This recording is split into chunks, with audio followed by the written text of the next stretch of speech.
Motor racing is a sport where being down doesn't necessarily always mean being out. Take, for example, the seat here from Allan Grice's roadways Commodore. You'll see that the seat is in fact shattered. And that's a problem caused by Grice's co-driver, Belgian Michel Delcourt. The problem is Michel weighs about 5 times that of Allan Grice. And for some of the other fun of endurance racing, just look behind me. These are the crew members of the mobile dealer team who have been working throughout the night. Good fun, isn't it? Endurance racing. And the reason they're doing it is because associated with the Spa 24-hour race is the traditional King's Cup. And that goes to the manufacturer who fields the biggest number of cars in the top position. Now, Rover cannot win. They started 3, they have 2 running. Volvo started 2, have 1 running. And the Eggenberger Ford started 2 with 1 running. But at the moment, there are 3 Commodores still running. We had one of my co-drivers, paying co-drivers, was a delightful bloke, a Belgian, a good driver, Michel Delcourt, but a big man. And very early in the piece, he broke the seat. And we got him out of the car and got probably me in it. Every time there was something wrong with the car, I'd get back in it. And did our best to hold it together with hockey straps and ratchets and a box pushed in the back of the seat. And it was quite awful to drive because, you know, your trunk needs to be tethered in the car so that all the extremities can work. On this occasion, the whole thing was a rock and roll show, and for quite a while. And we went to the dealer team, the mechanics went to the dealer team, and because we knew they had a spare seat, they had 2 cars, and asked them could we borrow the seat, and they said no, they might need it. So that was all right. We jammed a box in behind and more hockey straps, and it was pretty ugly. And one of my blokes had noticed that the Bastos, being a big 3-car team and a huge sponsor of Rover and all that sort of stuff, had a show car in a tent with dealers. So pretending to be Walkinshaw mechanics, a couple of my mechanics went up and actually unbolted the seat out of the Bastos show car, brought it back to our pits, brought us in and replaced our broken seat with the seat out of the Rover factory show car, and that got us back on the case. And then with about an hour to go, it dawned on the dealer team blokes that if their car could finish, they had 1 car very wounded and it was out for an hour or so, but it would probably do a lap and finish. Brock's car was going okay, and my car was going okay, and if we could get the 3 cars to finish, preferably in a form-up, that we'd win the King's. We had a good chance of winning the King's Cup, so they offered one of my mechanics their spare seat with an hour to go, and he respectfully suggested they inserted whatever orifice was most appropriate, and we just finished the race in the factory show car Rover seat. But we did win the King's Cup. In the middle of the night, we had Michel Delcourt, who was a very large man, very, very large man, and he broke the seat, and we had a seat that just snapped and crashed and broke, and it wasn't too flash. So we called Allan in, and we always used to have a saying, where was the fellow with the big ears, and we were in trouble, get him out. And we always said if there was no brakes or there was only 3 wheels on the car, if you wanted the car to come home, you'd always get Allan, because he was the person that always drove what was a dog or what couldn't handle it and what couldn't. He just did. That was one of his abilities. He was very clever at being able to bring things home that were on their last legs, whereas most other fellas would get out and say, well, it's on its last, finished, put it in the shed and go home. We never gave up, never ever gave up, and he always brought things home that were on their last legs.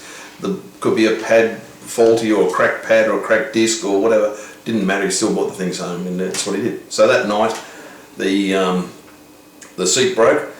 We brought Michel in, and he said, put the car in the shed, the race is over, finished, let's all go home to bed, and that's it. And we go, no, that's not how it works. And we're all asleep in tyres, because you're talking days and nights of night practice, day practice, night practice, placing engines, motors, gearbox, and doing things. So we're all tired. We've been away for days and days, and we've been in England testing and all sorts of things. So to then come to Spa, we were, by the end of it, quite exhausted. In the middle of the night, we were asleep on tyres, the car's pulled up in a cloud of steam and dust and whatever. And Michel got out and said, the seat's broken, that's it, finish, just put it away. And we went, no. So we looked around for a seat, and in the transporter beside us was a brand new seat with a plastic bag over it. In the middle of their truck was Brock's truck. We asked could we borrow the seat, and they told us no, go away, we couldn't have their seat. And so as Australians trying to compete in Europe, we were quite hurt by the fact we couldn't get the seat, and we really wanted the seat, and we said, well, we need the seat to finish the race. And we sort of suggested the King's Cup was a chance, and they sort of still went, you're not having our seat. So I went up with Les to see Blue Dorwood, who was Tom's boy, worked for Tom and Rovers. I asked him if he had a seat, and he said, no, you can't have our seat. We haven't got any, and Tom said, you can't have a seat.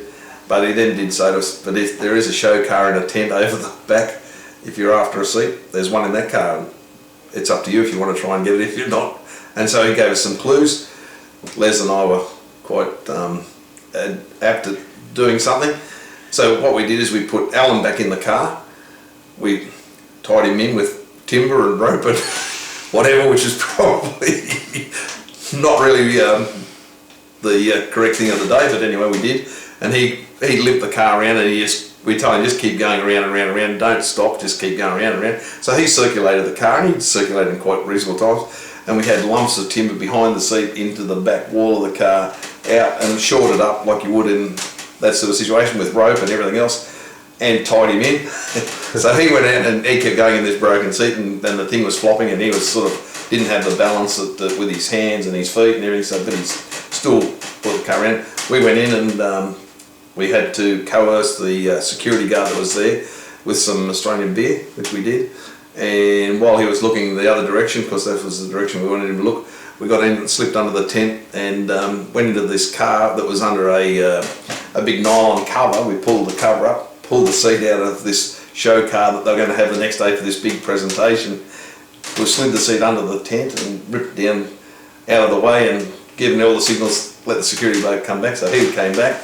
We've disappeared with the seat, and to this day I still wonder what happened when they pulled the string off that show car in that tent when all the people came in.